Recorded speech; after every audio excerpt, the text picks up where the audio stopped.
വല്യമ്മച്ചി, വല്യമ്മച്ചി, ഇത് ഞാനാ ഗേളി. വാതിൽ തുറക്ക്. വല്യമ്മച്ചി ഒന്ന് വാതിൽ തുറക്കുന്നേ, ഞാനാ. മാറിക്ക്.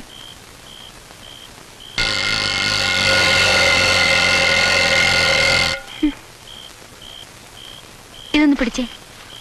ഞാനേ ഇപ്പൊ ഒരു പണി കാണിച്ചുതരാം.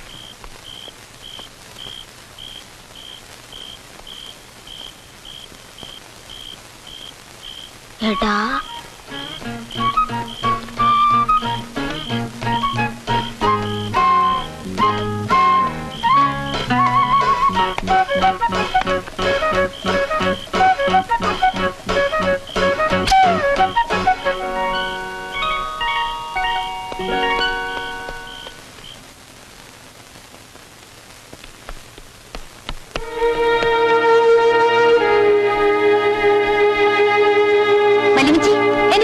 ഒന്നും വേണ്ട. ഞാനും അലക്സാണ്ടേഴ്സും കൂടി ഐസ്ക്രീമും ചോക്ലേറ്റ്സും ഒത്തിരി കഴിച്ചു.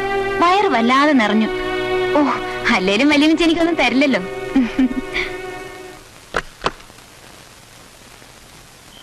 അതൊക്കെ ഇങ്ങതാ.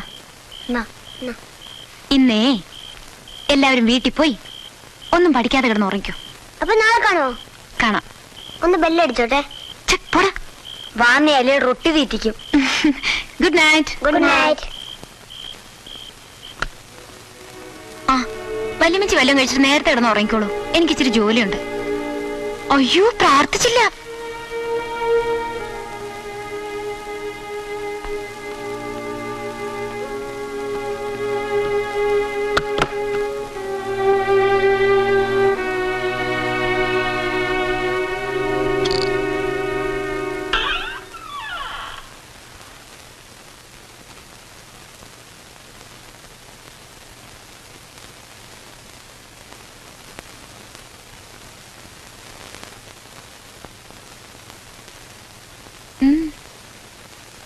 നിന്റെ ഡാഡി മാത്യൂസ് ഇപ്പൊ എവിടെയാ? ഡൽഹിയില്. അയാളിപ്പോ അവിടെ എന്ത് ചെയ്യുന്നു? അവിടെ അഗ്രികൾച്ചറൽ കോളേജിൽ പ്രിൻസിപ്പളാ. നിനക്ക് ഇഷ്ടമാണോ നിന്റെ ഡാഡിയെ? എന്ത് ചോദ്യം? എന്റെ എല്ലാം എന്റെ ഡാഡിയാണ്. അങ്ങനെയാണെങ്കിൽ എന്തിനിവിടെ വന്നു? ആര് നിന്നെ വിളിച്ചു? മാത്യൂസിന്റെ മകളെ ഈ വീട്ടിൽ എനിക്ക് വേണ്ട. അയാൾ ഇനിയും എന്നെ ദ്രോഹിക്കാൻ ഞാൻ ഒരിക്കലും സമ്മതിക്കില്ല. ഒരു നിമിഷം പോലും ഇവിടെ നിന്ന് പോകരുത്. പോ പുറത്ത്. പറഞ്ഞത് കേട്ടില്ലേ? പോ. ഇറങ്ങി പോകാനാണ് പറഞ്ഞത്. നിന്റെ ഡാഡിയുടെ അടുത്ത് തന്നെ പൊയ്ക്കോ. എന്റെ വീട്ടിൽ നിന്റെതൊന്നുമല്ല. എല്ലാം എടുത്തോണ്ട് പോ. നിന്റെ ഡാഡി എന്നോട് എന്താണ് ചെയ്തതെന്ന് നിനക്കറിയാമോ? പോ, പോയി ചോദിക്കോ. എന്റെ കുടുംബത്തോട് എന്താണ് ചെയ്തതെന്ന് നിനക്കറിയാമോ? ചെന്ന് ചോദിക്ക. എന്നോടും എന്റെ മോളോടും എന്താണ് ചെയ്തതെന്ന് നിനക്കറിയാമോ? ചോദിക്ക. എന്റെ മണിക്കുട്ടി മരിക്കാൻ കാരണം ആരാണെന്ന് അറിയാമോ? ചെന്ന് ചോദിക്കുന്നേ. നിന്റെ ഒന്നുപോലെ ഇവിടെ കണ്ടുപോകരുത്. എല്ലാം എടുത്തുകൊണ്ട് പോ. ഈ പടിമട്ടത്തിന് കാലി കുത്തി പോകരുത്. ഇറങ്ങിപ്പോ. എവിടെയെങ്കിലും പറ്റോ? മതി, പോവാ. എങ്ങോട്ടെങ്കിലും പോവാ. പക്ഷെ വല്യമ്മച്ചി ഒന്നോർത്തോ, ഞാൻ പോകുന്ന എന്റെ ഡാഡിയുടെ അടുത്തേക്കില്ല. ഞാനും ഡാഡിയും തമ്മിലുണ്ടായിരുന്ന എല്ലാ ബന്ധങ്ങളും അവസാനിച്ചിട്ടാണ് ഇവിടെ വന്നത്. വല്യമ്മച്ചിക്ക് എന്നെ വേണമെങ്കിൽ ഞാൻ പോവാ. എങ്ങോട്ടെങ്കിലും പോവാ. മതിയായി.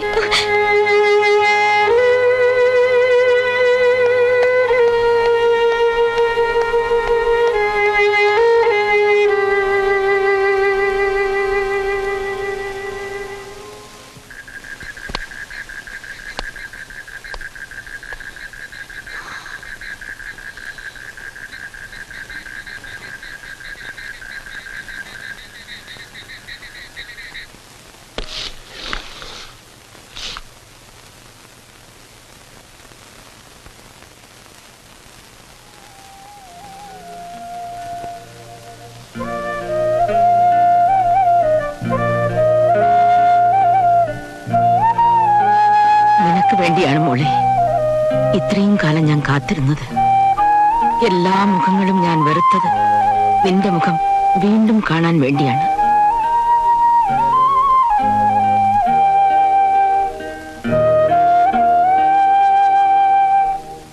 നീ വരുന്നില്ലേ?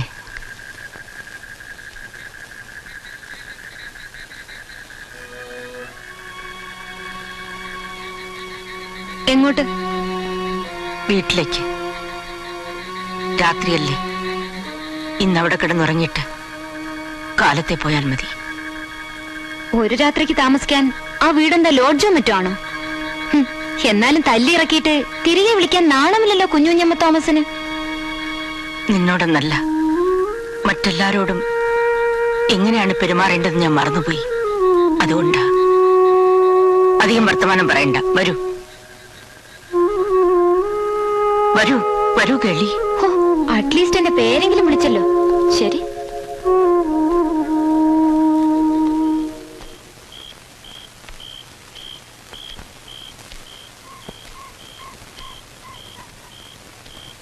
നിനക്കറിയില്ല, ഒന്നും അറിയില്ല. നിന്റെ ഡാഡി നിന്നോട് പറഞ്ഞിട്ടും ഉണ്ടാവില്ല. നിന്റെ മമ്മിക്ക് 1 വയസ്സ് പ്രായമുള്ളപ്പോഴാണ് എനിക്ക് എന്റെ ഭർത്താവിനെ നഷ്ടപ്പെട്ടത്. പിന്നെ ഈ ലോകത്തിൽ എല്ലാം എനിക്ക് അവളായിരുന്നു, എന്റെ മണിക്കുട്ടി. ഒരു നിമിഷം പോലും അവളിൽ നിന്ന് അകന്നു നിൽക്കാൻ എനിക്ക് പറ്റില്ലായിരുന്നു. അവൾ വളർന്നു വലുതായപ്പോൾ അവൾക്കിഷ്ടമുള്ള ഒരാളെ കല്യാണം കഴിക്കാൻ ഞാൻ പറഞ്ഞു. പക്ഷേ ഒറ്റ നിർബന്ധം മാത്രം എനിക്കുണ്ടായിരുന്നു. അവളെ കല്യാണം കഴിക്കുന്ന ആൾ എന്റെ കൂടെ താമസിക്കണമെന്ന്. അവളെ എപ്പോഴും കണ്ടുകൊണ്ടിരിക്കാൻ മാത്രമായിരുന്നു ആ നിബന്ധന ഞാൻ വച്ചത്. എന്റെ മുഖത്ത് നോക്കി സമ്മതിച്ചുകൊണ്ടാണ് നിന്റെ ഡാഡി മാത്യൂസ് അവളെ കല്യാണം കഴിച്ചത്. പക്ഷേ പിറ്റേ ദിവസം മുതൽ തന്നെ അയാൾ അവളെ എന്നിൽ നിന്നും പറിച്ചെടുക്കുകയായിരുന്നു. എവിടേക്കോ കൂട്ടിക്കൊണ്ടുപോവുക. 7 8 ദിവസങ്ങൾ കഴിഞ്ഞാണ് മടങ്ങുന്നത്. 1 2 പല പ്രാവശ്യം. എനിക്കത് സഹിക്കാൻ വയ്യായിരുന്നു. ഞാനൊന്ന് സൂചിപ്പിച്ചതേ ഉള്ളൂ. അയാളതൊരവസരമാക്കിയെടുത്ത് എന്റെ മകളെയും കൊണ്ടുപോയി. അത് കഴിഞ്ഞിട്ടുള്ള എന്റെ ജീവിതം എത്ര കഷ്ടം പിടിച്ചതായിരുന്നു എന്ന് എനിക്ക് മാത്രമേ അറിയാവൂ.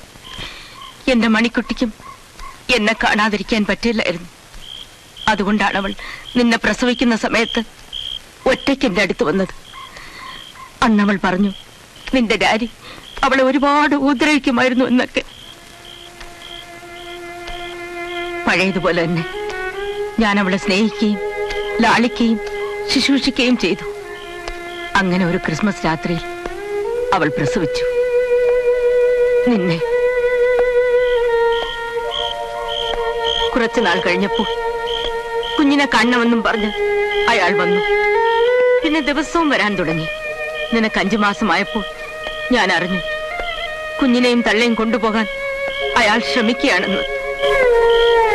എന്റെ നാവിൽ വന്നതെല്ലാം ഞാൻ അയാളുടെ മുഖത്ത് നോക്കി പറഞ്ഞു. അയാൾ ചോര കുഞ്ഞിനെയും കയ്യിലെടുത്ത് എന്റെ മണിക്കുട്ടിയോട് വാ എന്ന് പറഞ്ഞിറങ്ങി നടന്നു.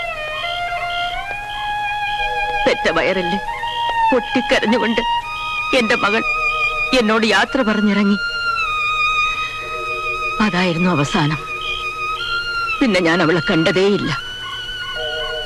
1 വർഷം തികയുന്നതിന് മുമ്പേ അവൾ മരിച്ചു. എന്റെ സ്നേഹം കിട്ടാതെ എന്നെ ഓർത്ത് നൊമ്പരപ്പെട്ടുകൊണ്ട്.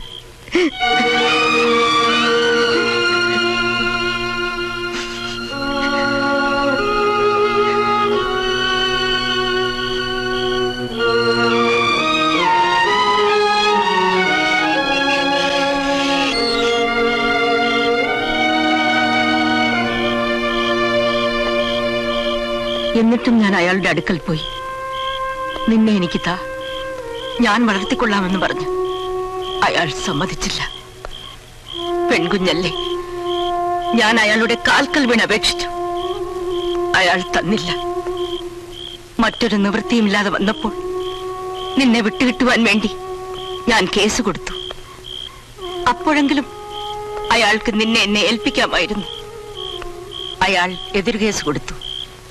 4 വർഷം ഞാൻ കോടതിയിൽ കയറിയിറങ്ങി നിനക്ക് വേണ്ടി. ഒടുവിൽ വിധി വന്നത് മോൾ അച്ഛന്റെ കൂടെ വളരട്ടെ എന്നും പറഞ്ഞായിരുന്നു. പിന്നെ 17 വർഷം ഞാൻ കാത്തിരുന്നു. എന്നെങ്കിലും നീ എന്നെ തേടി വരുമെന്ന് എനിക്ക് തീർച്ചയായിരുന്നു.